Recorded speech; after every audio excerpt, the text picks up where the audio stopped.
here's what I'll say about Iowa that's interesting. I agree with both of you in the sense that this thing could be a lot closer. Iowa is Iowa. It's never, I mean, the polls are wild because it's one thing to ask somebody who you're supporting. It's another thing to say, will you show up for 3 hours and stand in a room? Right. The thing that's interesting about DeSantis, and I agreed with Sarah's analysis, but here's the caveat I put. All of DeSantis's ground game and largely most of his campaign activities was outsourced to that super PAC Never Back Down. Those guys have been in free fall for the last month. Jeff Rowe resigning, the two former heads of the super PAC, the chairman, Adam Laxalt, he resigned. I mean, it's been one fight after another. Meltdown City, the campaign signaled that there was another PAC, Fight Right, that they wanted people to start giving to.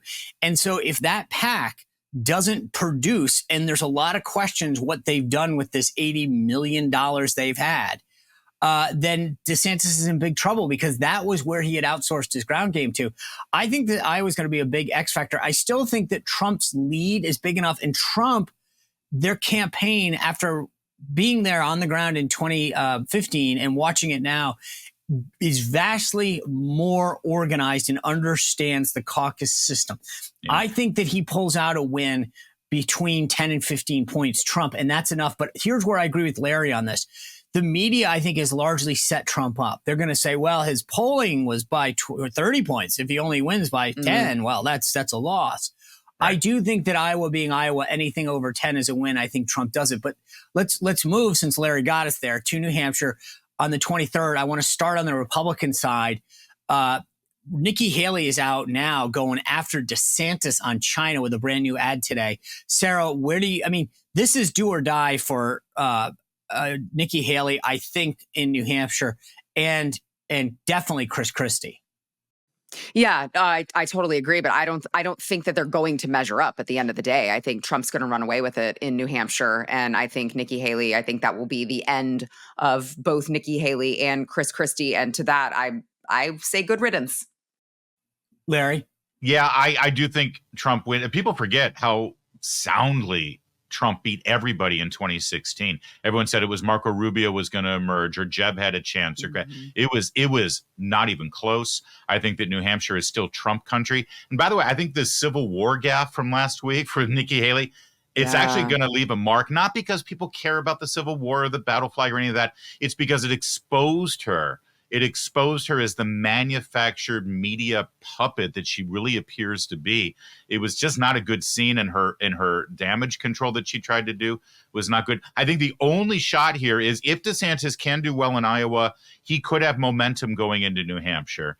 And again, and by the way, Iowa always has somebody emerge on the faith and family values end, whether it was Cruz or Huckabee or Santorum. There's always someone who fills that lane. This year, it would have been Pence or Tim Scott. If DeSantis spends the next 2 weeks talking about nothing but the gender issue and what he did in Florida, actually effectively on the gender issue, that can be the difference maker for him.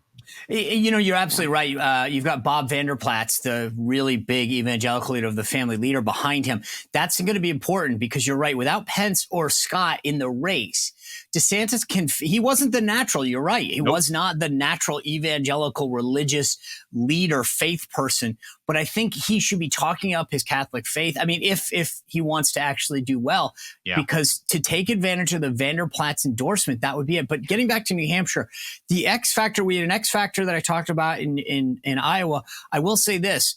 They have thrown from the DeSantis campaign all of their lot in with Iowa, shifting with the level of disorganization they have and trying to do two states at one is going to be very difficult. So he would have to literally just slingshot and hope that the momentum carried him. But I think that the other factor there is the independents. And this is where the polling is weird in New Hampshire. If you are an independent, you can vote in the other in one of the two primaries for the major parties. Now, we'll talk about the Dems in just a second. But I do want to throw that in there, that's a big deal. The idea of that, how many people now, a lot of the polls are saying that up to a third of the electorate could be independents. That would be a record high. And that's why I think you're right. Trump's base, I was up there, I did a forum. I don't know, probably 6-8 weeks ago, it is still committed Trump country. And I think that Chris Christie falls by the wayside quick. Now, New Hampshire, by the way, has a 10% threshold. If you don't get 10%, you get 0 delegates. Chris Christie could literally miss after going all in, qualifying for any delegates.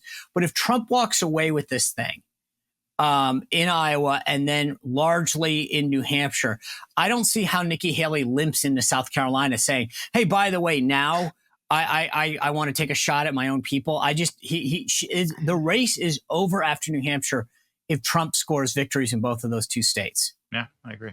I agree. All right, let me flip to the Dem side, because this is really interesting. Biden says he's not on the ballot. And they have, from a Democratic Party standpoint, the DNC has said that New Hampshire will be stripped of its delegates if it's going on the 23rd. It's still going on the 23rd. It said, I don't really care. It's a state law in New Hampshire. We're going. Go ahead, try to strip our delegates at the convention. The media is still going to cover this, though. And that's why this thing matters. Dean Phillips and Marianne Williamson are doing debates. They're making a play up there. Let me ask you this, prediction-wise, what percentage do you think Biden actually gets on the ballot? Because there is an effort. They don't want to let him get embarrassed. They need to write him in. They need to do something. He's not actively campaigning on there. But Sarah, if you wake up on Wednesday morning after the New Hampshire primary and Joe Biden has X percentage, what do you think that X is that he's either, okay, he doesn't look embarrassed, or wow, that makes him look weak? I would say I would think that he would need to get 80% or more to not be embarrassed. I mean, look, at the end of the day, it doesn't matter because the media is not, I don't think the mainstream media wants him to look embarrassed. So they'll spin it however they spin it.